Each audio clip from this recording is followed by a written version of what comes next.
Welcome to the WVU Football Pregame Show. I'm Todd Murray along with Ed Owens, our WVU football writer. And Ed, today number 4, Baylor comes to town. Bears coming off a narrow escape, 61-58 against TCU. The Bears defense, had been very good this season, but obviously TCU exposed some things. Do you think that was just a one-time thing or something WVU can exploit as well? Yeah, we're going to find out today. I remember a couple weeks back, Tony Gibson mentioning copycat league and teams wanting to find out what the weaknesses were in WVU's defense. Well, I think WVU can hopefully find some of the weaknesses in Baylor's defense. That said, the Bears still are number 1 in the league in scoring defense. They're number 2 against the pass, number 2 against the run. No matter what, WVU's not going to have an easy day today. Baylor presents a number of challenges for WVU and a number of challenges they wouldn't have presented in years past. Dana Holgerson said Baylor's defense is the difference for that team this year, and I have to agree. They've always had that explosive offense, but this is the first year where Baylor's defense has really been at a even serviceable level to back that up. WVU boosted by a number of Josh Lambert field goals last week in the win against Texas Tech.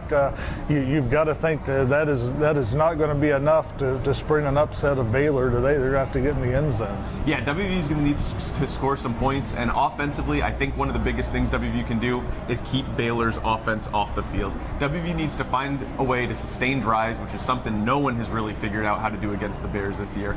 And WVU is really going to need to not turn the ball over, keep possession, wear down that clock, and as you said, score. They need to find a way to get into the end zone, and if they wait as long as they did against Texas Tech last week, WVU's in trouble. The other thing on offense would have to be the play of the tackles. I think they're going to be tested today.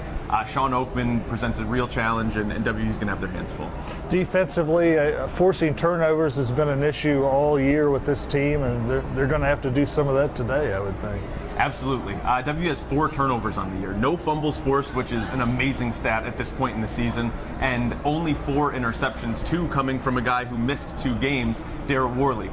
Baylor on offense only has 8 turnovers, 4 in the run game, 4 through the air.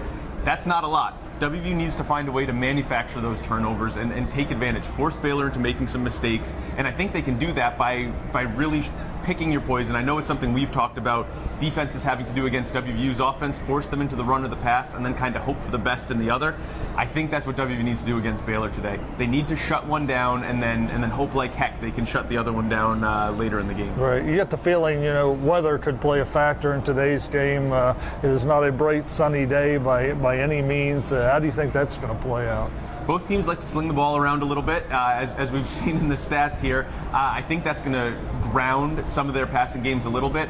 Fortunately for WVU this year, I think this is the first time in a while we can say they have the run game to back it up. They're doing pretty well. I don't know if that gives them the edge because, as we mentioned, Baylor also has a pretty good run game leading the conference right now. So I think it's going to force them to the ground. I think it's going to come down to who can hold on to the ball, make the fewest mistakes, and really kind of keep those chains moving. All right, we'll see how it plays out here today. Please continue to follow our WVU football coverage on thedpost.com.